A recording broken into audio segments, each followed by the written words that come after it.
Je m'appelle Guy Sinden, coprésident de Droit au corps, et j'aimerais vous exposer notre façon d'aborder le sujet des mutilations sexuelles. Droit au corps milite pour l'abandon de toute pratique visant une modification sexuelle sans le consentement libre et éclairé du sujet, a fortiori en l'absence de raisons médicales urgentes et sérieuses. Droit au corps traite prioritairement la circoncision, qui est l'intervention la plus fréquente, mais demeure néanmoins absente des débats publics.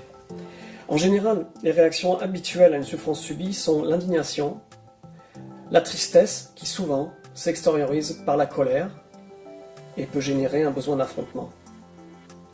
Afin d'échapper à ces énergies négatives, nous avons opté délibérément pour une approche basée sur la compassion.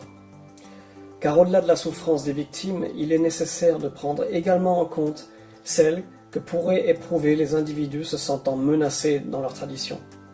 Droit au corps souhaite que toutes les parties concernées par les mutilations sexuelles progressent ensemble vers cette fin. La seule façon de parvenir au respect du droit de disposer de son propre corps passe par un débat public sur les conditions nécessaires qui seules garantiront qu'un consentement soit bien libre et éclairé, c'est-à-dire sans aucune contrainte et avec l'information nécessaire sur l'acte et ses conséquences. Quelle est notre façon de procéder ? Informer d'abord, et ainsi participer à la formation du public et des professionnels de santé, mais également porter une oreille attentive aux victimes et leur apporter de l'aide.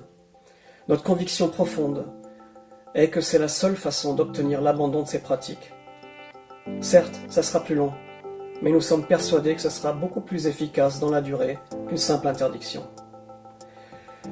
Droit au corps est attaché à une approche universaliste des mutilations sexuelles, car la communauté mondiale doit protéger tous ses enfants, qu'il s'agisse de filles, de garçons ou d'enfants intersexes.